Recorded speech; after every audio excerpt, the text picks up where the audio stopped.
scenario, tiebreakers for the lower end of the groups. And a 2-0 here from Aurora would secure themselves a bit of safety. Elimination no longer in line if they're able to do that. But Gaimin Gladiators have been such a brick wall, and they're absolutely not going to go out of this without a fight. Yeah, Gaimin Gladiators will be the final boss here for Aurora in a lot of ways, and they're very comfortable where they are in the group no matter what. Even just squeezing out a single win here will probably be good enough for Gaimin Gladiators to secure themselves. Of course, everything is kind of up in the air right now, though, with a multi-way tiebreaker. Oh, a late ward from Quinn. Gets it down without being scouted. Not up on the little bit of high ground there, but still good spot for that mid ward. Get some nice vision, enough to pull the creeps and help out with the CSing. Also a ward behind the tower bottom, so that's a courier sniping ward coming out from Tofu there. He was spotted walking back without a ward, so this might get dewarded. It might just do. But then it could be in a number of different spots, right? It could be up on a little bit of high ground, it could be on that little column. We'll see if they get it and find it. As Tofu grabs one of the bounties, a 3 for Gaimin Gladiators. And looks like they get both of the top ones. A good start for them. Always nice to have a bit of advantage. Quite rare that we see one of the teams come out ahead like this in the bounty runes. Very often we do find just 2 for 2. Yeah, I have to do a double take when I see the 3 dire names on the left side of the map. There we go. Weaver is always so advantageous to have in the bounty rune fights. You can always go in with the Shikuchi. He's sneaky. It's like no one's going to plant a sentry or use a dust this early on. It's basically a freebie. And Quinn already trying to put a bit of damage onto Lorinoff there. One last hit for him, one deny for the Snapfire. Very focused on double ranged heroes, trading blows early, try and burn through the regen. This kind of new Invoker with Ghost Walk, he's kind of annoying to deal with when he just pops Ghost Walk and goes back to full HP and mana. Yeah, he can definitely be quite hard to bring down low. Top lane, I'm seeing Celery just do a ton of damage against this double melee lane. The Enchantress is going to be a problem for them. Continuously auto-attacking. Looks like bottom lane we have a little bit of a fight for a D-ward. Tofu's going to keep the small camp locked here. Well, again, that mid lane. A cold snap with creeps around him. Lorinoff takes some tags, but Scatterblast equally returning fire onto Quinn. Moment he gets 2 points in Quas. I've talked about this before with you, that it's very, very high regen to just be auto-attacking. You get that lifesteal, 12 lifesteal per hit at that point. Really, really obnoxious to try and deal with. It's so hard. Only at 3 and 2 in the last hits, though. 3 and 5 for the Snapfire. I think very focused at kind of trying to tilt and piss each other off rather than getting their own last hits. And, of course, doing very well at combating each other. At some point, you're just like, we're screwing each other over. We're both going to look like noobs. Why are we doing this? We're both going to have a bad game. Do you know what you want to play some Dota or what? Yeah. Well, you got to try and take away everything you can from your opponent. I'm going to miss here for Quinn. So these lanes then, Gyro, Phoenix, they do put the Nyx with the Mars, double melee, double ranged. Oh, it's actually 23. Down here. And he's being run at. Pop the rocket barrage. Ollie trying to keep him alive, but that Geminate attack from Tofu. He's level 2. He's got 3 skills. What a hero. Tons of damage. Weaver is still one of the strongest supports, of course. We see him first picked, and we see why he's bullying this lane. And while Phoenix is good, he did land his minus attack speed there on the opponents, but wasn't really enough to deter the dive. It feels like the lane's pretty solid here from Gaimin Gladiators. Looking at the last hits, but also just feeling the vibes of it. Jabs kind of struggling to contend with an Enchantress. You're spearing her back as Celery just hit after hit after hit. Non-stop right clicks on the Ench, forcing Mars to go Bulwark early on. At the 1 point Bulwark, we've seen this before when you lane against high harass lanes, so he's trying to just mitigate the damage taken and put all his mana usage into the spear anyway. But yeah, this lane is very comfortable for CK. Duracho getting very good farm, leading the charts here on the War Heroes. Lorinoff going to step away from the EMP. He's all good in that mid lane. And yeah, up atop, the wave pushed all the way into the Radiant Tier 1, so a bit of safety for Jabs now to gather up the farm. Maybe see if that Enchantress can dip back and get a pull to reset the waves for themselves. It's always weird to play Snapfire, because when you auto-attack in lane, trying to CS, you have a 25% chance to do 60% damage instead. You just kind of miss your damage output on a last hit. So you have a lot of damage, but your CS is unpredictable sometimes. She's the real Chaos Knight now. She truly is. I kind of miss the days of Chaos Knight being like full RNG. You know, they've balanced him and touched him quite a bit to make him more playable, I guess. No, they changed him from Chaos Knight to Consistency Knight. He's a new CK now. Yeah, I mean, the only like big RNG thing you have now is your base attack, right? And even that got kind of contracted into a smaller range. And Kingslayer's Courier down in the bottom lane, not having the best of times. And last hit wise is all right after dying that one time. Does return to lane, starts to recover a bit. EMP connects mid. He doesn't have a point in the cookie, so he can't really dodge it. And Quinn just gonna take all the mana away here from Lorinov. Yeah, very comfortable time for Gaimin Gladiators early on. This is good for them because it means that Quinn is going to be able to rotate into strong side lanes, right? We talked about it, the necessity here for Quinn to really make the moves happen. Once we get into this urn, once he's able to actually shift into the side lanes and maybe find a pick or two, having heroes that haven't been shut down, are ready to play, and having a Celery Enchantress who just can freely roam the map now. Yeah, he's able to move around a little bit, look for things, but at the same time, the Radiant lanes aren't doing horribly by any means. They are slightly behind in CS, but all of them are getting good farm as well. Just Mars trailing a little bit behind, but with the double bracer in hand now, he's starting to CS more comfortably. Nyx Assassin killed the Mud Golem, created some Shard Golems. Celery was pretty quick with the Pebble Toss, whatever it's called, the Rock Throw. Always fun when a Doom eats a Mud Golem and gets a kill like that, turning into some Mud Golems. Yep, little Dooms, a little split out. I don't know, Doom's a little cutie. Onto the gyro, but he's completely fine. He has a lot of magic stick charges as well, so in no danger in any way. You see the 6-minute rune coming up. Aurora sending support, but looks like Gaimin Gladiators are doing the double move here. Yeah, I mean, they've got an army of Mud Golems here, throwing pebbles at Q. And Nyx Assassin can't contest that. Do you really want to fight into that? Now I know 5-6 runes now for Gaimin Gladiators. A pretty nice juicy lead, 2k net worth lead over Aurora in these first 6 minutes. And Bounty Rune's doing a good portion of that. They also got a Courier Snipe before as the lanes started by Celery, so it all adds up. It's basically an extra Bounty Rune. That's a lot of little things, and maybe a go here on Lorinov. EMP Tornado and the Mud Golem coming in with a Blood Grenade out of Celery. They're trying to dive this because Tofu has arrived with a swarm in onto the Snap and the Phoenix. They turn though. Tofu pops the Fairy Fire, the one trying to heal back up. They've killed Lorinov and Ollie as Quinn and Celery can stand here, hit into Q. I don't know if they've got another spell around. Comes in from Cold Snap and the urn to cancel the TP. He's ticking down. He's under that tower. Stay under the tower. Is he still going to die? He's ticking lower and gets a double kill over on Quinn. 3 kills there, the cleanest possible dive, working out beautifully. The Enchantress having some huge impact coming in here with extra creeps as well, enabling that tower dive. This is the perfect start you get on your Invoker. And it's under attack. I want to say it's kind of unexpected for me anyway, because when the Invoker gets Urn, I expect him to go to a side lane, but they brought the side lanes to him. Yeah, it was a smart move to utilize the mobility of the Enchantress and the Weaver. Ench wants to play off map a lot, and Weaver has the speed to get over there. So they go in, punish, and without a single point in the Fire Snap cookie, this Snapfire is just very easy gank. He can't really reposition when the dive comes in. Obviously, he goes mana burn anyway, but I really think 1 point cookie, so he can try and cast it, because you can cast it during Cold Snap. You can get yourself out of that situation. Yeah, just a bit of distance there. Maybe could have saved him. But a swift and very nicely executed move from Gaimin Gladiators. And get another Urn Charge on Quinn. He's now level 8. Lorinov level 6, trying to crack 7. And he's scouted out here by the Weaver. The pings are there. Tofu seen by Ollie. Phoenix going to try and run back. There was a ward spotting Quinn as he walked in here as well, so Snapfire stays safe. He's gonna the evasion is coming here. Ghostwalk regenning 21 mana per second with the clarity. Incredible. And Celery gets that mid lane for a bit of experience gathering. I don't know what Ollie's up to there. He's trying to farm a camp or...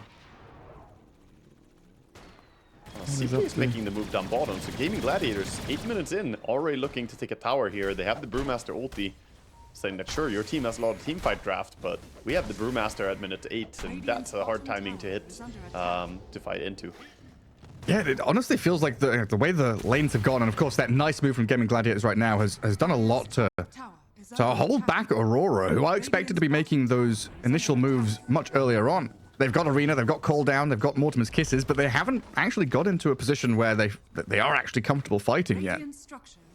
Yeah, it's a little bit surprising to see. They're for now just backing in and farming jungle with the gyrocopter, but if they could connect with their ultis, say to defend mid tower for instance, could have been a big thing. But now that Gaimin Gladiators have been allowed to siege up here, I think it's too late to defend this. This tower should probably just fall. And at the same time, that bottom tower is taking a ton of damage, almost going down as well. Huge advancements here by Gaimin Gladiators taking the map control. Jeez. Look at that, 9.5 minute Spirit Vessel on the Invoker. He's massive. Yeah, the Vessel hurts a lot with the Cold Snap combo as well at this point. And it looks like he's seen. Yeah, high ground observer ward there, watches with the sentry with his onto Quinn. The next assassin, the two-man stun, the kisses come on in. Trying to chase Quinn, but Celery looks like he's going to be the casualty here. Pinned against the tree and finished off by Lorinoff. Quinn trying to turn back around with a Cold Snap EMP, but looks like Q should be perfectly fine there with the help of Lorinoff to take off the bug. Yeah, a little bit unfortunate that Weaver managed to run away there before the Impale came out, but nice attempt still from Q to get multiple heroes set up for the Snapfire Kisses. They get a pick off and they back out. Mostly just farming going on for now. That's Snapfire ulti and Vendetta used though, so I think Gaimin Gladiators are happy with the way that went. Oh, a fortunate dive there. Oh, he gets away from the grasp of Quinn, who made another rotation. Gyrocopter's going to feel it coming as well to TP out. Good reads. He TPs to the tier 2 tower to keep farming as well. Stay safe and active. And now a reaction top. Quinn coming in here to try and defend Doratio. Maybe feeling that the pressure was coming, but it looks like it was just jabs. Putting the spear on Doratio, then running away. And these last couple of minutes have been very good from Aurora to dodge the aggression, stop Quinn from snowballing, right? Because that initial snowball had begun. He got a good move, then another one. But as soon as you slow him down now, Quinn is kind of moving around. Where's my next play? Where's my next target? He's looking for fights, but he's not losing that much meanwhile. And he's just going back for the Midas build now as well. Q is looking to scout and set up perhaps on a CK, but there's no way to kill him without some serious backup. And Snapfire not having ulti, she's not interested in fighting. Gotta find perhaps a fight around the gyrocopter at this point. Moving towards, could find a Weaver, doesn't have ulti yet. She could choose past the Phoenix. Wow, Tofu is just dodging them. Round and round we go, but the Brewmaster, hey? Ace, Primal Split, kind of defensively, but this could be a good turnaround. Gaimin Gladiators, Tornado doesn't land. Lorinoff still being chased by the Brew with the Primal Split. Staying alive, the bug taken out as the Arena in the back comes out from jabs. The Supernova is being focused down. It's still alive and it pops there onto the CK. Oh, so close, but Aurora, this massive team fight capability, takes out two of Gaimin Gladiators as they try and burn down Celery with a Sunray. She's just running for her life. Get out of here. Try and run. You're looking at Jabs and Q with no mana pool. I don't know if they've got a wand or something to try to get in on top of this Ench, as it looks like Quinn has saved Celery for now. Not that horrible for Gaimin Gladiators, but they did make a long move over there with the CK and lost him, so the carry dying, not what you want to have happen. It started out good with Ace tanking so many spells and still getting the ulti out on the Brewmaster. That was a lot of resources sunk into him, so I thought Aurora were going to lose that fight, but CK just a little bit too aggressive perhaps compared to the rest of his team.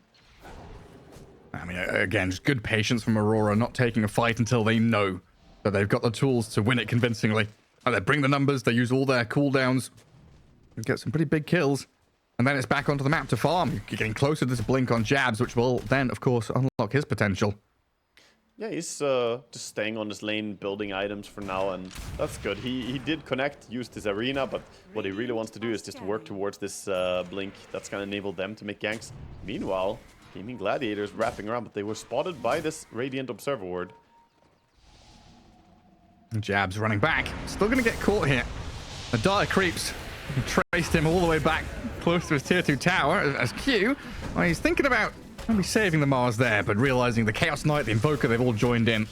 No chance of survival. He only saw the Weaver. The rest were smoked, so he thought he was going to be fine, but there was the smoke as well. Looks like this tower is going down without contest, and that's going to be the final tier 1 tower going down for the side of Aurora. Gaimin Gladiators with a big lead. Wisdom Rune play now.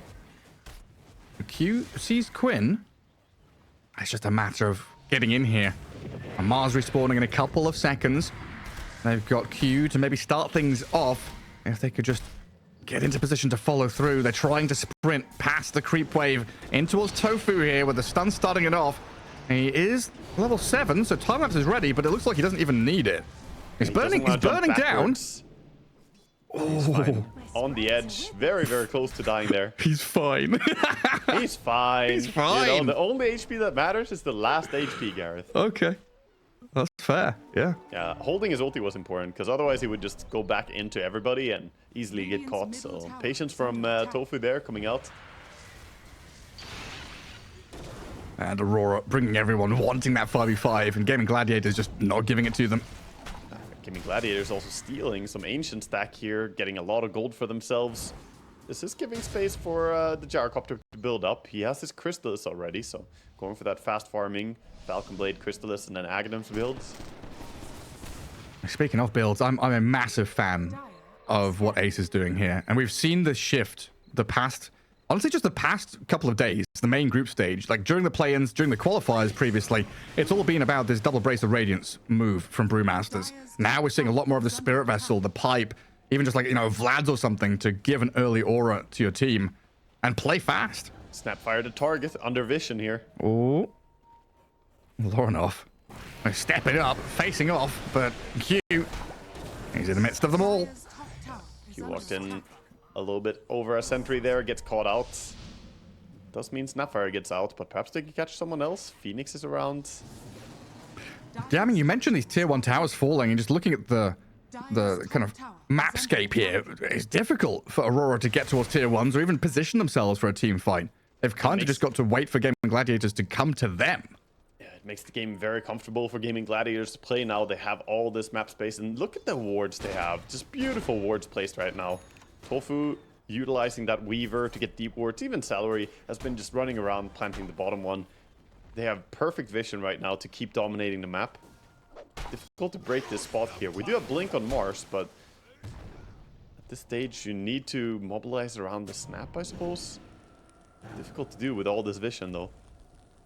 I mean, one way or the other, you've got to make space for the gyro, it feels like. Now, he's doing decently for himself. He's up in the top 3 of net worth. But 23, would love to be farming and be adjacent to a team fight that kicks off on his doorstep somewhere, rather than smoking out and looking for it. Yeah, Jabs is hunting. Sending in the illusion first as well, pretending like it's the real CK. Oh no. Oh no. They baited him. Yeah. Well, that's not real. Absolutely baited in. And now Duracho, he can swing into the Phoenix. Silenced up. Perishes under the damage of Duracho as Jabs is going to be the secondary target here. Cleared out by Gaimin Gladiators. Just that one move, the details in Dota. The illusion bait. Right? Yeah, a subtle little move coming out from Duracho. It's easy to sleep on how impactful that was. He just used Manta, sent in one illusion, and moved it. He microed it very actively, really selling that this is me, this is real. Not just sending it forward and then not clicking anything, because if there's 0 APM going on, that will tip you off that that's probably not real. He was really microing it, and they bought it, man. That was Jab's Blink debut as well, right? You're going to feel pretty bad as a Mars to be waiting for this moment. And he get the Blink. That, you didn't even cleanly kill the illusion. The Centaur stunned the Mars before he got the spear combo out. So yeah. It was all kinds of bad, even from killing an illusion standpoint. And now they've spotted Gyro farming down here. Ace is just going to walk up to 23. Yeah, the like Kingslayer. He is nearly unkillable on the Brewmaster. The two of them could bring down this Gyrocopter. Cold Snap, is it there? Ooh, it is. Quinn from range gets the TP cancel. A lot of TPs coming back in. Jabs, though, a low mana, has to pop the Soul Ring to try and fight back as Ace will clear out the Gyro now. Quinn does get speared back under tier 2 tower. Supernova placed on his head. Tornado to try and buy a bit of time. Quinn looks like he's out of here, safe and sound, as Ace is, his primal split is still going. Oh, the kisses with the vision from Q. Scouts out Quinn to blow him up. Jabs still trying to contend with these primal split Brewlings, though. A cookie from Laurenov will take down Tofu. And where's the rest of Gaimin Gladiators? Where's the CK? Celery's joined in, finishing off this fight now. He's actually running over now. In a 2-for-2, the CK's trying to get in here to help out the Brew. Ace moves forward onto Laurenov. There's Snapfire, kind of trapped in between the Brew and the Enchantress as Doraccio, you're correct, hasted sprints across the map and takes down the Snap. Big play there by Ace. I mean, the whole wraparound set up this fight, but also the micro. He even used the Purple Panda to try and save his mid laner, sending Quinn away, but Quinn did go down in the end. Still a fantastic fight for them, though. Great utilization of the Brewmaster and how tanky he is at this point. Pipe plus Vit Booster. He almost has the Crimson Guard at this point. Jeez. Just look at this. Diving tier 2, not a care in the world. You see all these TPs in. A lesser team would have just tried to split and run. Gaimin Gladiators punching back. This Brewmaster is spelling problems right now. The CK is growing and getting bigger, and the Invoker is annoying, but this is the Ace show at this point to me. He's completely free to do whatever he wants in this game. That's a problem. You need to somehow group Aurora and get one kill on him. You need to be able to show that he can die, so he can't play with this confidence. And who does that come down to? Like, everybody. Is this on? It's on a five-man rotation. Okay, fair enough. We'll see if they can find him as Q. He's going to spot Tofu. Weaver again. Just going to Shikuchi away, though. Good moves out of the Weaver. That is a 20-minute Crimson Guard pipe. That is absurdly early. Oh, you've got early game team fighting comp that wants to try and 5-man and play into it. Oh, I'm a Brewmaster. He's just like, yeah, you said it, right? This is the Ace show. He is he's hard countering Aurora. Supernova's used, kind of defensively, immediately dispatched with. The Brew is still tanking up. He's 1v5. He doesn't give a fuck about your damage. Comes out with the primal split. Weaver with the CK, chasing onto Jabs to take down the Mars. And Gaimin Gladiators, I mean, honestly, steps away from winning game 1 already. They'll look at this next Assassin, Sunstrike with a Carapace, returning back a bit of damage, but Ace with a well-deserved double kill. That's a demoralizing fight right there. You use so many resources, and the Brewmaster shrugs. He didn't even have the Crimson Guard in hand yet. It was still on Courier, so he would have been even tankier had that arrived. He shrugs. He took like 30% of his max HP damage, and then pops a casual ulti. Nowhere near dying. What did they use like 3 rocket barrages, 2 spears, little shredder, Nyx impales, Carapace, and he's like, and then? He does have the dragon scale as well, so he has the best tier 2 neutral item to tank up even more. Yeah, this game already feels impossible. If you can't kill the Brewmaster, he's gonna lead the way. CK is getting huge behind all this. So I don't understand. What I understand, Gareth, is this. How is he top farming while building these aura items? I have no way to explain how Ace is as big as he is. Like, yes, he's playing confidently and he's able to farm aggressively, but there's no way he should be farming faster than the CK even. Now the CK overtakes him, but this is absurd performance from Ace. He's just that good, isn't he? Down at bottom, 23. He's been found out here by the Weaver and Invoker. Looks like they're trying to play back in case the next Assassin gets a catch. And that's exactly what they're defending themselves against with a little move away. But Jabs has come in with an arena. Tofu trapped inside. God's Rebuke Spear will finish him off. The rest of Gaimin Gladiators, the long wraparound in behind, though. Quinn trying to make a bit of a move onto Jabs, while the other members, they don't find a snap, but they will be able to connect into the back on the next Assassin, it looks like. As Quinn tries to finish off Jabs. He needs a bit more damage here. Sunstrike lands. Courier Sniper's there from Mars, but he's dead in the end nonetheless. Very nice Sunstrike with that setup as well. Good read on how he was going to run away. He didn't have too many options as he was quite low on the Mars, but yeah, just clean play all over the place here by Gaimin Gladiators and fast play. They already took out the top tower, already took out the mid tower, now going for the bottom here as well. And Aurora just not allowed to hit their timings at all. No. Their team fight looks great on paper. Their heroes synergize well on paper, but they were not allowed to play that 5-man Dota because the tempo coming in here from Gaimin Gladiators was just faster. It started out with the first Brewmaster level 6 timing, and Gaimin Gladiators never stopped. And it's like, as soon as you take one element away from Aurora, their game plan crumbles, right? If you don't have Arena, you don't have that starting move. If you don't have Gyro, you don't have your farmer, your farmed hero with all the damage. If you don't have Snap, you don't have the kisses to go into the arena. You need everybody alive here to fight back. So as soon as one is dead, it's just time to go Roche.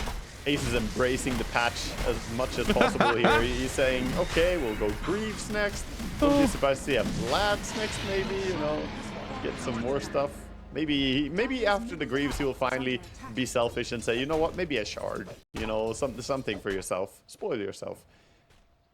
This is my favorite kind of build, honestly. I'm one of those players that I used to play a lot of ability draft, and I'd just be like, So I used to pick in ability draft all of the like return damage spells, like retaliate, and, you know, buy a blade mail, you know, buy a holy locket with Greaves and stuff like that.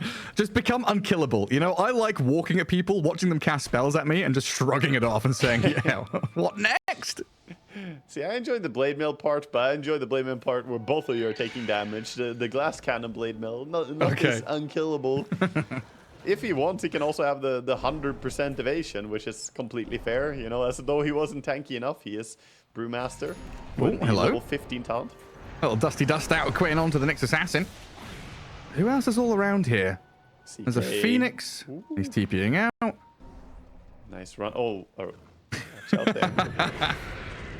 Dust is gone from him. Dust is gone, okay. Is he trying to cut waves?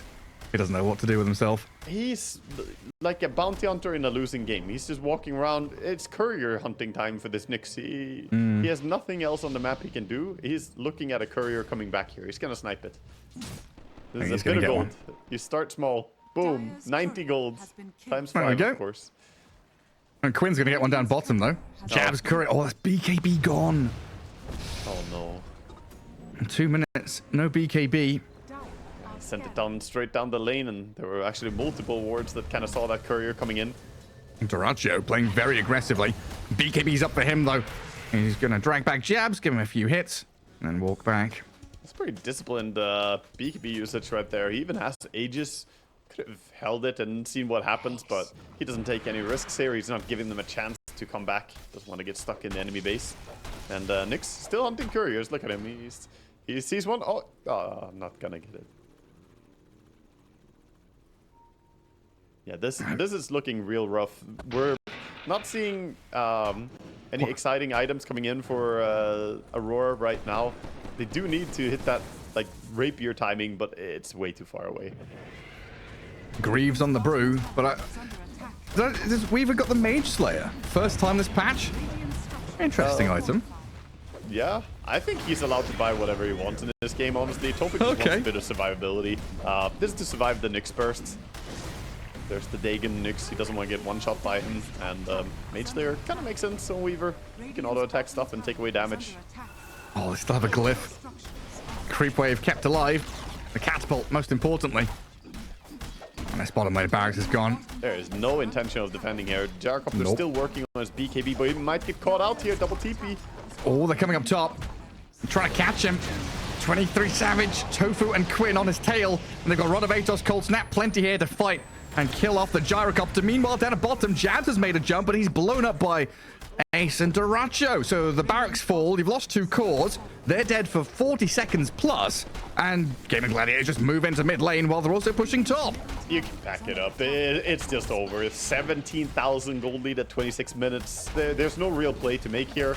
Your Gyrocopter does have his BKB when he respawns, but the advantage is just too overwhelming at this point. They have played such a clean early game on Gaimin Gladiators that Aurora, they don't even get to hit the timing. And honestly, they didn't have a single fight this game that they were allowed to take that felt good for them. Yeah, they had like half a fight in that bottom jungle. I don't want to call it like a full team fight. That was like, you know, a sliver of, oh, this is what could happen. This is how we're meant to be playing. Like, what went so wrong? Because we both like the draft, massive team fight. They never really connected with it. Is it like you said? Gaimin Gladiators played clean. Is that it? Yeah, the first rotation mid set the tempo. The 6-minute move or 6:30 gank mid, and it's all been just good rotations ever since then. And Ace, look at him. He does not care at all. He's got hand off the keyboard there as well. Yeah, he can just relax. He's feeling very happy. This Danish man is coming to raid your top lane at this point. Kingslayer, and he's got a BKB. Turns and gets a good amount of damage onto Duracho here, but they're spending BKB, spending Little Shredder and a Sunray, and Gaimin Gladiators know that they haven't expended anything. They can just come back up for round 2 onto the tier 3. Ideally, you want your spells in combination here too. Yep. All green lights for Radiant. Can they execute something here? I don't think Brew is the target. You gotta go on someone else. Mars is looking for the angle. It's down to Jabs. Jabs and Q have got to start this off, and Gaimin Gladiators are not giving them that opportunity. Yeah, Aegis times out, and Gaimin Gladiators says, okay, we're not interested in playing anymore. We'll see you guys soon. We're just gonna go and finish up Manta on the CK. And more items coming in as well. There's Shivas being queued up next by this Brewmaster. He's like, I don't have enough auras. I want all the auras. I was expecting of lads, but yeah, Shivas makes a lot of sense here. Honestly, the resilience to not go back for Radiance is kind of impressive. Like, I would have. I think a lot of players would have. Like, oh, I've got Greaves, Pipe, Crimson. I'm going to buy an item for myself now. Well, the first thing is he doesn't need it, right? Evidently, he can be the top farmer somehow without going Radiance. I don't understand. Like, Ace... I simply don't understand this game. I've seen so many Brewmasters underfarmed because they go first item Pipe. This man is top farm while going for this build, so surely he knows something that everyone else doesn't. Or it's just the confidence he played with in this game. He always farms so aggressively. Real nutty numbers being put up by Ace. Incredible. Radiance wouldn't even be not nice into a Nyx as well, so now he doesn't have to worry about buying carapace out of nowhere. Well, but that doesn't even matter anyway. Like, the fact he's surviving so long. Stun him and then what? Yeah. Yeah, it's like the value you get from raid when you have like 10,000 effective HP and you're just like radiancing them all down. Arena with the BKB from Gyro trying to stand his ground as Kingslayer. They've spent their spells, but Duracho's still alive. And look at Ace. Ace is there, face tanking everything. Down to like 60% HP, and that's the fight over. You've got no more ultis. 40%. Nothing left in the tank. The Gyrocopter's trying to step up here with the little Shredder helping from the Snapfire, but Ace is just untouched pretty much. Can now come back in to focus down Lorinov, who's forced to defensively BKB. A Spear misses, God's Rebuke hits, but Reality Ripple Drag jabs back in, Sunstrike lands, and the Mars is down. Buybacks available, but Aurora, they are bleeding out now. Not really. Soon for Dire, gonna reset the HP. Yeah, not really much they can do to fight back into this. Like the Sunray, it can't keep the Gyro alive. 23 is dead for a minute. All your cores are gone. And Gaimin Gladiators storming through game one here to shut down Lorinov, who's forced to defensively BKB. A Spear misses, God's Rebuke hits, but Reality Ripple Drag jabs back in, Sunstrike lands, and the Mars is down. Buybacks available, but Aurora, they are bleeding out now. Not really. Soon for Dire, gonna reset the HP. Yeah, not really much they can do to fight back into this. Like the Sunray, it can't keep the Gyro alive. 23 is dead for a minute. All your cores are gone. And Gaimin Gladiators storming through game one here to shut down Aurora's team fight composition. Oh, and Brewmaster back to full HP during that as well. So they pick something like Faceless Void because, yes, great for team fighting. But if you are already doubling down that hard on team fight with the rest of your heroes and you execute well in team fight scenarios as a team overall, maybe I would have preferred to see something that survives the laning stage a little bit better, that has more early game presence. I don't know, a Sven, a CK, you know, any of the more traditional carries. The Void is pretty greedy and can be hard to get away with. Yeah, and in this kind of situation, you would love to have a good early rune fight, but Aurora don't have the best level 1 fighting. And then you look at this Gaimin Gladiator side that could punch back with Sand King and the Ursa, and currently going for a late smoke here. Getting a ward down, coming into the bottom jungle to see if anybody's lurking. Yeah, late smoke, but they're not really 5-manning, so it doesn't look like they're hunting for something. Ace just kind of solo chilling up top, wrapping around, looking for if anybody is up here. He's sneaking again. It could be 3 bounty runes once more. Gaimin Gladiators getting the 2 for 2. Looks like Q able to... Gonna run himself to safety, so nothing really happening there, just poking and prodding. We do see a D-ward on mid by Tofu. Gets a nice takedown on the Observer ward. Monkey King against Templar Assassin middle lane. This used to be a fairly common matchup, like 4 or 5 years ago. Yeah, it used to be played a lot. I have not seen this matchup a lot in a long time, and overall, I think with the changes recently, TA should be doing okay on lane. Okay. Fair enough, starting off the lane in a good way, harassing the TA as he can, getting the Jingo trigger as well. You've got to be wary of the Mel Strikes stacking up, though. Should be able to get some last hits in here, but some good Sideblade splashes out of Quinn, giving as good as he takes. There was a time when this matchup was really easy as TA, when Monkey King had lower armor, but his base armor is pretty damn high now, and he's gonna go for a double Wraithband build to try and survive the Melt Strikes as well. And even getting a range creep deny there. Handy stuff from Lorinov. And what's he at? 3 and 2. Templar Assassin's the same. So far, getting pretty even CS out of these first couple of waves. As we'll take a look at the side lanes. Ace and Tofu up at top. Sanking Hoodwink against double melee. And one of them's a Faceless Void. Ollie has a lot on his plate in this lane. Yeah, he really does. I don't think that Ace has any way that he loses this lane. He should always be winning this. And Ace is an outstanding player too. To give him this simple and straightforward of a matchup, we'll see what he comes up with here, but I don't expect the Void to be having a good time. So what's the build on Ace going to be? Because mid Sanking we've seen as Bloodstone Blink. Is it going to be same, like greedy Sanking off lane? For now, he has queued up Null Tasman Stick and Face Boots. I like the idea of Face Boots here for a bit of mobility and armor. Tanking up against the physical damage that is the Aurora team. And also going back to the physical damage, I think this is a good game for Shivas. Ooh. Again, that's what I liked on the mid lane. We saw Sanking mid yesterday. Yeah.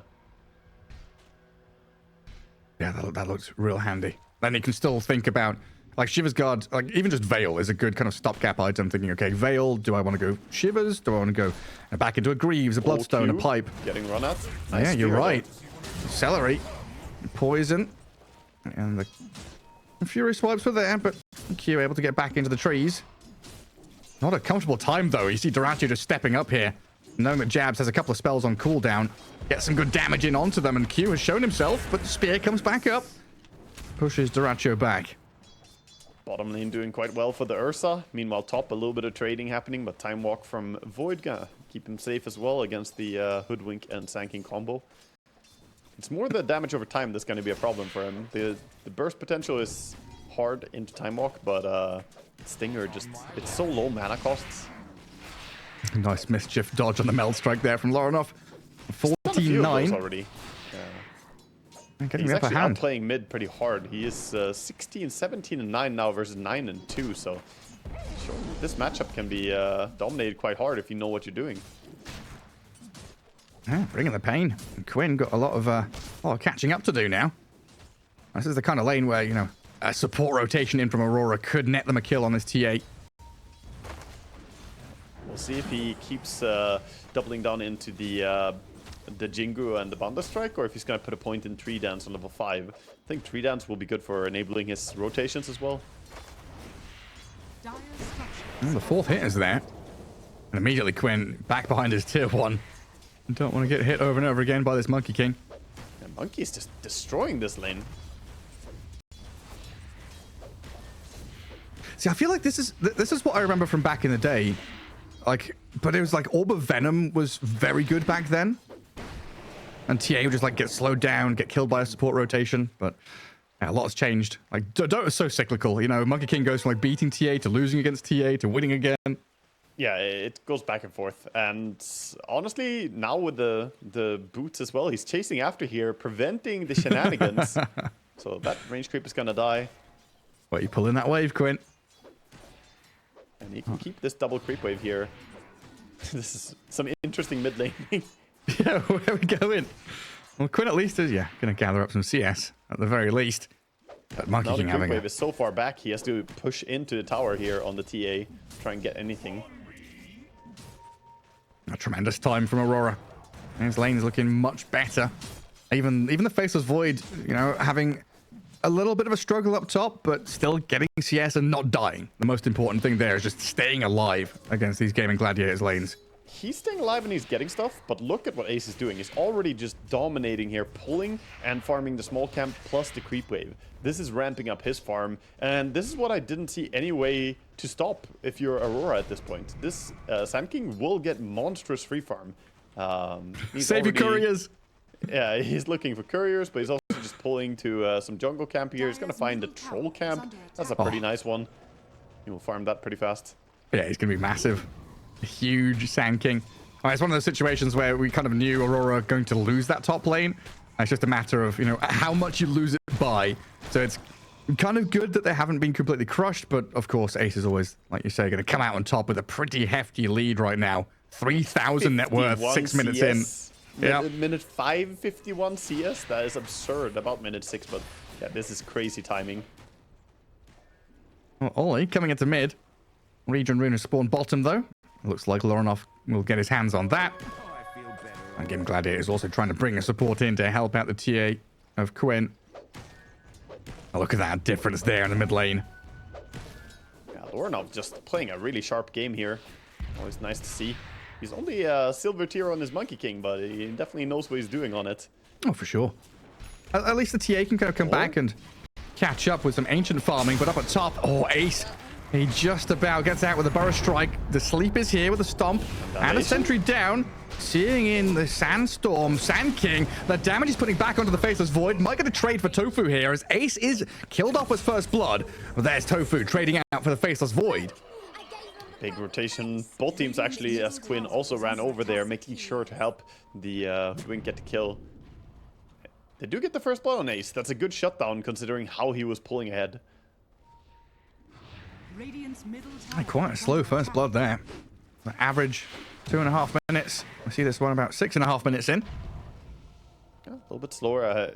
I think bottom lane is too defensively capable for the Ursa to ever get a kill. He can just get speared away. So the kill potential hasn't really been there on that lane. But top, we just see Ace. He may have died, but he's just immediately back to the same business. He says, come here, creeps. Go jungle with me and speed up his farming. Yeah, and it's like, okay, he's top of the net worth, but yeah, if you have to come and deal with him, you're bringing numbers, and that takes a lot of the weight off the shoulders of the rest of them. So kind of nice here to see Ursa. Aurora moving down bottom to kill off the Ursa instead. Like, you need to expend so much to find to kill the Sand King. It just seems so much easier for them to come bot, kill Dyrachyo, and now pressure tier 1. We're starting to see why the Monkey King is 150 combined bans and picks. This hero is the top contended hero for a good reason. He has some insane rotation potential. Yeah, now Loranov top of the net worth, leaping across the canopy, getting from lane to lane. Sand King with 69 last hits. Oh, he's just monstrous. And guard the top rune, a shield for Quinn. Refill that bottle and feel much safer on the map now. Yeah, very nice rune to get. And I guess coming back to that Ursa as well. Wait, is this a replay or is it a deja vu with a troll camp up atop again? Yeah, it's just trolls. He's getting a little bit lucky with the spawns that he's getting here as well. Nice camps to speed clear. Right, give me those skellies.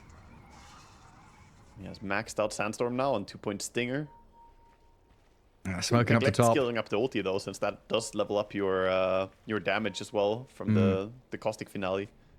They're going to walk into the Faceless Void, and Monkey King has also made his way up here. Quinn does stay smoked, though. It's not broken. And they chrono the Sand King. They've brought 4 heroes up to deal with Ace, but now Ollie's being chased by Quinn. Can't quite catch up to him, but the time walk forward, the banish is there. The Faceless Void could be the focal point.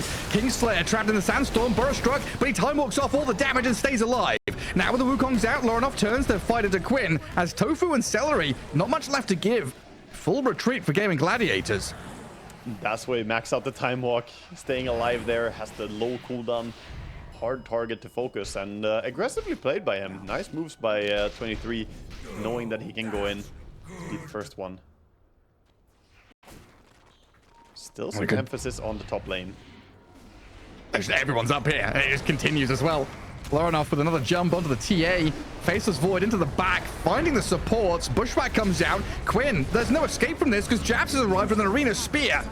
A double kill for Loranov. Aurora. I mean, all of a sudden, where did this heat come from? It's from Loranov. He's bringing the tempo here. Gets tipped by 23 as well for it. They know that what he's doing right now is invaluable to them. Good catches, amazing play, and he's working towards Maelstrom on the Monkey King. Not too far away from it. 5.4k gold at minute 10. Most farmed by 1,000 gold. A fair amount of money coming from these bounty runes. 7 to 3. Dire favored. And yeah, I've kind of wanted to come back to this Ursa for a while, but all the focus has been top lane. All these fights are up there. It feels like Gaimin Gladiators are trying to give Dyrachyo that ramp to Battle Fury, as Ursa recently has been more of a, I guess a lot of carries nowadays are just that 20-minute timing machine. And Ursa is kind of the same, right? Yeah, he wants to go Battle Fury. It's super comfortable for Ursa to have the Battle Fury. Then you can both fight and you can also farm up. Also, you're playing into 4 melee heroes plus a Snapfire, who's a short-range hero. So there's going to be a lot of scenarios where heroes are just next to each other. That will naturally happen. So Battle Fury is going to be doing a lot of damage in this game for sure. But his real timing is going to be when he gets his blink afterwards. Yeah. And ideally, And then even Roshan. in Aegis. Yeah. That's always the way with the Ursa. And he's being eyed up right now. Snapfire sees him, just like, yeah, you can farm that mud golem camp, but you shall not go any further. Arena, 5 seconds cooldown. Difficult to go on an Ursa though with the SD behind, like I mentioned before. It is the disjoint combo breaker from the disruption. Nicely done by both supports, seeing Tofu up at top with the courier, as well as Q down bottom, just using them to scout out observer wards, getting that high ground vision, deny some of the vision from their opponents. Yeah, just using every bit of resource they have here. D ward coming in from Q. And bottom tower is going to fall. Meanwhile, Void is successfully holding onto a top tower. Sanking may be farming really fast, but he's not doing tower damage at this point. Another pipe rush for Ace. They're trying to get there again against this team fight composition of Aurora. Having auras is going to be massive for your chances of survival in these fights. And Ace right now being pinged out by jabs. 23 jumps forward, good arena, but the spear misses. Loronov's come in, the sentry, it's not there. They try and dust him up, but that's it. You've spent spells, you've made the jump. Gaimin Gladiators have all the time in the world to react. That's now a window with the arena on cooldown. This should be the timing to crack the tier 1 top tower for the side of Gaimin Gladiators. Maybe they'll move the TA as well after she clears this ancient camp. She is pretty close to blink though, so also makes sense if she just farms towards that. With double maelstrom timing. Void and Monkey King both get there at the same time, so accelerating their farm, their wave push, and even their team fight capabilities. Yeah, it's not going to be bad. They are going to go for different upgrades, though, as the Mjolnir, of course, is the priority for the Void, and Gleipnir will enable Loranov to be aggressive on his Monkey King and catch people. It also sets up the Gleipnir into jump in from the Primal Spring. Some stacks for Quinn. Oh, man, top lane. 23 nearly dies, but turns with the help of his team. They've got Wukong's Chrono Kisses landing and an Earth Splitter from Oi. The double kill arrives. That was so close to Void going down before he got out. And thankfully, quick reactions by him on turning around and getting the Chrono as well. Gets the catch on the SD. Beautiful kills for them coming in. Bottom now, the focal point for Gaimin Gladiators. Yeah, good bushwhack. Tofu sets it up here onto Jabs. TP's coming down south. Q with a cookie. Is that enough distance for Jabs to survive? No, not quite. The Furious Swipe stacks up from Duraccio as, well, 23 stepped up here. Time walked forward. The stomp comes out, but Duraccio being bashed around. They get another kill, and this is going to turn into more. The Templar Assassin is isolated. Loranov is unstoppable, and Aurora just sweeping through this map. Are the teams different here? Or are the logos wrong, Gareth? How is this the same matchup that we had in the previous game? This is crazy stuff coming out early game here from Aurora. But again, I'm going back to that one thing in the draft, Gareth. You left the Monkey King in the pool. And this hero has been involved in 8 of these 10 kills already. Your mid laner on the side of Aurora is absolutely dominating. Also, Ollie has been in every single kill. His Elder Titan has really gotten around. I wish we had the locker room team chat right after game 1. I don't know, Sunby must have had some firm words for his team to make them, you know, just wake up. You know, they're a completely different beast here. They quite literally had everything to play for. You don't want to get eliminated, but you also want a good placement in the group. There's everything possible depending on the results here on the final games. And Aurora finally waking up here in the final game, showing up a very good start. TA has her blink now. Pipe is up on the Sanking, so they're starting to group up with these item timings on side of Gaimin Gladiators. This is where, yeah, Gaimin Gladiators can start to play a bit together. Same time, the blink is there on Mars. Could he get a catch? He's looking for it. And there's the move straight onto the TA. Wukong's about to strike. The kiss is on top with Arena there. It's beautifully done to set up onto Quinn. Jabs is dead for this, but there's banishment, buying a bit of time for Sand King to maybe escape. But just look at the raw damage output. There are too many sources of damage. The Earth Splitter is coming in. The Wukong's is there. You get the Snapfire ulti. Snap ulti was cancelled beautifully by the Hoodwink with a quick bushwhack, but it's not enough. There are too many sources of damage, and you can't mitigate them all. And look at that Monkey King, 2,000 damage from him. Sand King did output a fair amount, you know, killing off jabs inside the arena. But you see that the massive strength when they connect with their spells, the ET Spirit in the arena, in the Wukongs with the kisses, just amping up all that damage. Also, every single kill here on Sand King is so monumental because he had such a good start. He's really, really farmed, but repeatedly dying now. He actually has 4 deaths already in this game. So he's been feeding away quite a lot of gold in these fights. And of course, Aurora, their team fight, we talked about how they like drafting big team fights, but it feels like Gaimin Gladiators are getting caught fighting into all these spells as well. While Ursa just wants to farm, Gaimin Gladiators are just not ready to take these big engagements. And they're trying something down bottom here onto jabs. It's felt like the Mars is the only one that they can kind of turn and fight or go on right now. That's a good snipe in that bottom right-hand corner. This Roche is also a good blocking move. You take away the Ursa's timing. He wants to get the Aegis, but that's not going to be available now. And Faceless Void or Monkey King, both would be super happy to having an Aegis at this point in the game. Looks like they're going to give it to the Faceless Void most likely.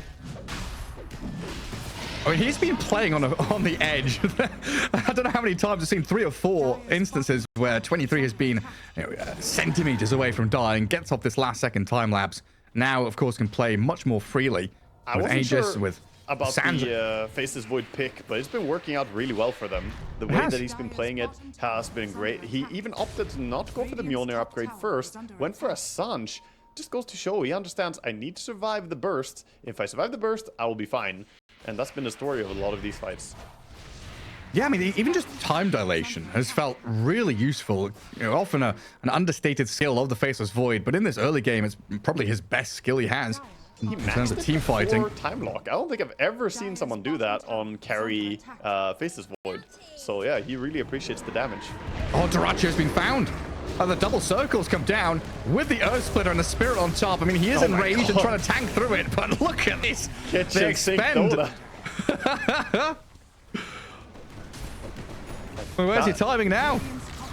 And we can see Gaimin Gladiators have no intention of even helping him there. Nobody TPs because they know even if you try to save him with a Shadow Demon Disruption, it's not enough, not against that many people. So they just sell him. At least this gives some time for them to farm up items. Blink Dagger up now on Sand King, and TA has the Dragonlance, so they're starting to add up more and more. But when are we going to see the Ursa get into the game? He's got the Battle Fury, he's 1-3-0. Duracho, 600 gold, 700 gold away from the Blink Dagger now. Yeah, I mean, even when he gets the Blink, he's going to be thinking, hey, I need a bit more. And in this kind of game, you can buy BKB. It's going to help you a bit against Arena, Kisses, but you're still then having to contend with Chrono and physical damage. Like, itemization for the Ursa and I guess even the TA is a bit of a difficult task. It's tricky. It's like you want Aghanims, you want the Shard, you want everything, so you just don't die. They're protecting their Observer Ward here. Look at Ace. He's just shaking that Scorpion tail here. With the big stinger. Snapfire just kills the ward off anyway. Oh, Monkey King can hold out on that bottom wave as Gaimin Gladiators carve a bit of the map for themselves here to farm up on Quinn through some of these large camp stacks. They are staying very relevant in terms of net worth. They haven't really fell behind much despite all these team fights. The Sand King making up a big part of the difference here, being 2,000 gold ahead of the Mars. And comes 23 though. Doraccio could just get chronoed. They're going to start with the Arena. And God's Rebuke and a Spear. Ace on the right-hand side. Epicenter comes through, but he slept up and held in place inside his own Sandstorm as Quinn, well, he tries to make a play on the Snapfire. Doraccio still being chased by 23, but survives for now. They've taken down Q. Wukongs is there to protect the Monkey and the ET, but in comes the Chrono onto 3. 23 Savage with the Earth Splitter and the Spirit over the top of them, blows up Tofu. And the Boundless Strike on towards Quinn. The TA being focused down, and there we go. Another kill. Move into the Time Walk onto Ace. We need a bash. We need a battle with the Gleipnir. That connects, giving the control to move on to Celery in the back lines. He bubbles up the Sand King, but that loses his life to Jabs in the Spear. And a beyond godlike Monkey King is here as Lorinov takes down the last remaining member of Gaimin Gladiators. Doraccio wants a kill. He's gonna jump Oli. Oh, he gets one, but is he gonna die for it? Oh, the Enrage looks like he's okay to walk back, but he's pinned against the tower now. The Spear into the Boundless Strike and the Faceless Void coming in to get the team wipe. This Aegis is enabling them to play so aggressively. The Faceless Void has no fear in the world, leading the way deep into the enemy territory, and they don't have the tools to kill him twice. I'm even sure they have the tools to kill him once at this point with how tanky he's getting. Sanch and Yasha complete the Pupil's Gift, giving him a bunch of HP, and he's even stealing away the Wisdom Rune here. Something you desperately need when you're falling behind in a game like this. Yeah, I mean, we can see, you know, the potential for Gaimin Gladiators if they can get the jump, if they can find someone. They also have a lot of burst damage and control to kill, you know, an individual target. But when you are layering these teamfight ultis so beautifully from Aurora, right? It's the arena, the patience from Jabs to wait for the spear. 23 holding that chrono for the perfect moment where he gets 3 heroes caught inside. Just the continuation of this fight was spot on from Aurora. It really was. And the big difference as well from the previous game is Ace is not blocking all the damage with his pipe in this game because there's so much damage coming out from different sources. The Monkey King does a lot of physical damage. Snapfire even brings that level 4 little shredder.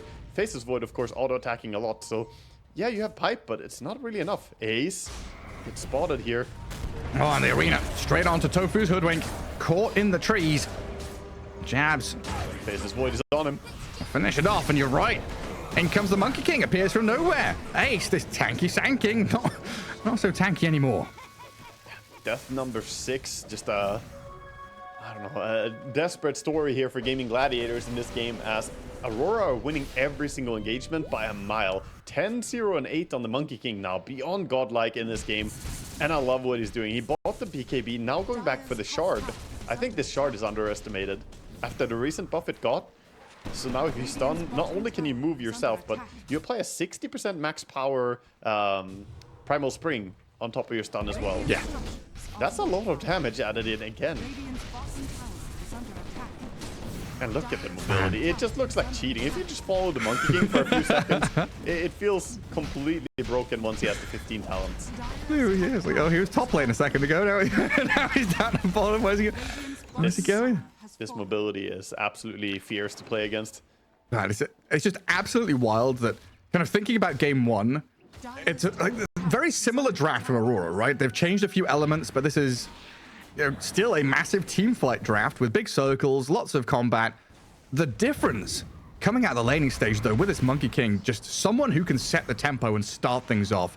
Be confident, right? The confidence levels have gone through the roof. Yeah, that's also what I was saying last game. I wanted them to have something, you know, something aggressive that can set the tempo from the mid. I didn't really like the idea of snap mids that much. And look at Monkey King. He's just flying in there. Right on top of Tofu. So the drafts, they may seem similar overall in the team fight, but even the courier is not safe. This TA's courier doesn't have anything on it, but Monkey King is going to have to give up on the chase for that one. They wanted it. Hey, look at the tier 2 mid instead. And Gaimin Gladiators kind of scrambling on the map to try and find what farm they can. Doracho up in that top outer ring of jungle camps. Quinn is up here as well. And when you've got 2 cores kind of farming in the same place on the map, just scraping the bottom of the barrel. Yeah, Jab just BKBs up. Well, it's a lot of damage from the Ursa though. Trying to catch up to them as Ace has died elsewhere. Down bottom it looks like to the Faceless Void.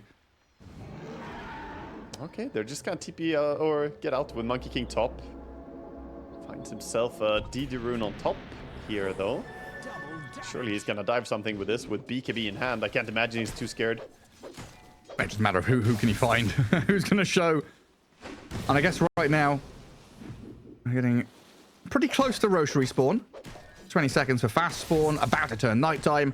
So this is a good spot for Aurora just to clear out bottom jungle, push that bottom wave, and then migrate up to the top left corner. Yeah, top part of the map is already covered in a lot of traps, so TA has done a good job here preparing for this. The move that might come up. He was spotted on Watcher right now, so we might see a smoke. Smoke indeed comes in from Aurora. They're moving in to clear their own jungle.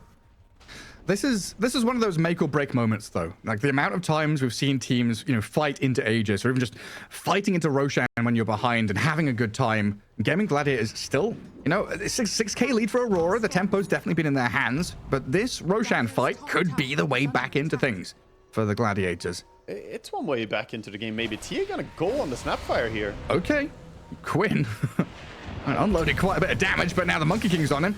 BKB up for Lorinov. Quinn They've got teammates arriving here to maybe try and save the TA, but she's dead already. Dyrachyo does backstab to take down Jabs. Facing off against 23 Savage, as it looks like Aurora just backing up, not wanting to entertain Gaimin Gladiators here. Ollie trying to jump away.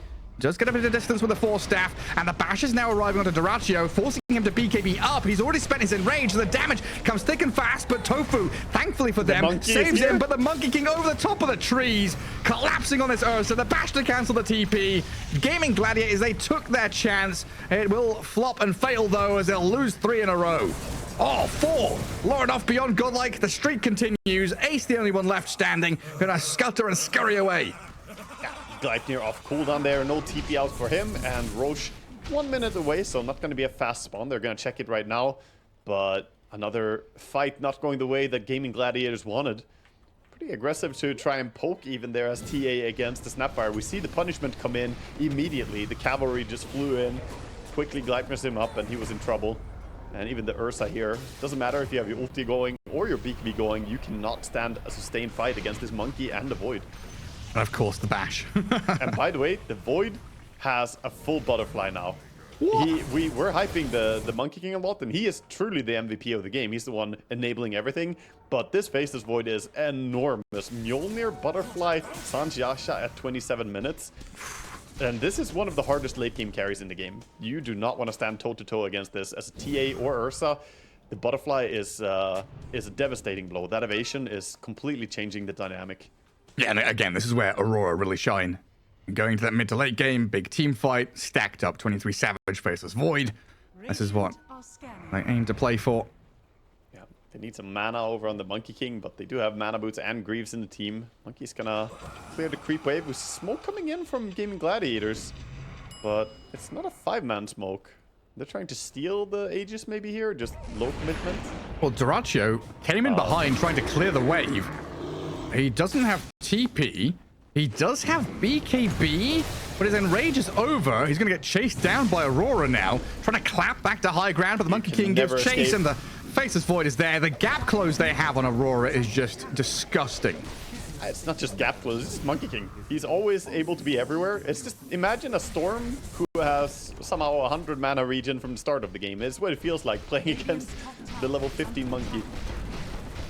I just imagine the highlight clips of this game, just Monkey King, you know, doing the Obi-Wan impression, just hello there, hello there, hello there. Oh, it's just over and over again. He's fighting target after target as they go deep in behind tier 3s. Looking at the Sand King, blowing him up with the Wukongs in the arena down. I mean, this might just be it, honestly. Who cares, Roche? Who cares about anything on the map apart from objectives, tier 3s, barracks, and this game-closing move out of Aurora?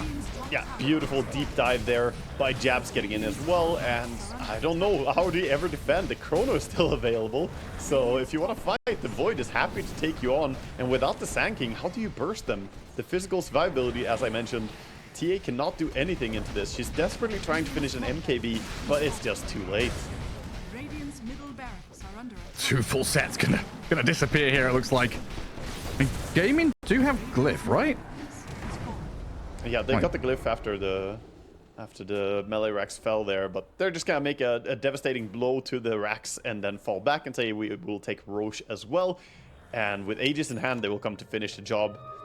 Mere minutes remaining in this game, it feels like, from the side of Gaimin Gladiators. They are 800 gold away from MKB on TA. Any other timing they can hit before then?